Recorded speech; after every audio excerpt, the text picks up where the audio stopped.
নমস্কার বন্ধুরা, তো আশা করছি তোমরা সবাই ভালো এবং সুস্থ আছো। তো আর একটা নতুন ভিডিওতে তোমাদেরকে স্বাগত। তো আমি আশা করছি তোমরা সবাই যে ওয়েস্ট বেঙ্গল পুলিশের যে ফর্ম বেরিয়েছিল, তো তোমরা সবাই ফর্ম ফিল আপ করেছো এবং তোমাদের যে অ্যাডমিট কার্ডও আমি আশা করছি আসবে। তো এবার আমরা আজকে বিষয়টা জানবো যে আমাদের যে পরীক্ষা, তো আমরা যে ফর্ম ফিল আপ করছিলি, তো তার পরীক্ষা কবে হবে। এবং আজকে আমি তোমাদেরকে প্রমাণ সহ তোমাদেরকে দেখাবো যে পরীক্ষা কবে হবে এবং আমাদের পেপারে দিয়েছে সেটা আমরা তোমাদেরকে দেখাবো। তো গাইস, আমরা কর্মসংস্থান পেপারে চলে এসেছি। তো কর্মসংস্থান পেপার থেকে তোমাদেরকে আমি দেখাচ্ছি এখানে যে আমাদের যে আছে। তো এখান থেকে এটা ভাই কোশ্চেন করেছে যে দেখতেছ।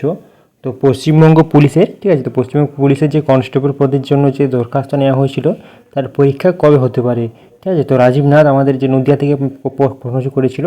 তো এখানে আমাদের যে অ্যান্সার দিয়েছে দেখো, তো এখানে অ্যান্সার দিয়েছে যে আগস্ট ও সেপ্টেম্বরের নাগাদ পরীক্ষা হতে পারে, ঠিক আছে। তো তোমরা যে পশ্চিমবঙ্গ পুলিশের ফর্ম ফিল আপ করেছিলে, তো আমি এখনও বলছি তো ওটা কলকাতা পুলিশ নয়। তো কলকাতা পুলিশ নয়, এটা হচ্ছে ওয়েস্ট বেঙ্গল WP, ঠিক আছে। তো তোমরা যে ওয়েস্ট বেঙ্গল পুলিশের ফর্ম ফিল আপ করেছিল তার যে এক্সাম হওয়ার কথা ছিল, তো সেটা হচ্ছে ভর্তির পর আগস্ট সেপ্টেম্বরের দিকে তোমার এক্সাম হবে।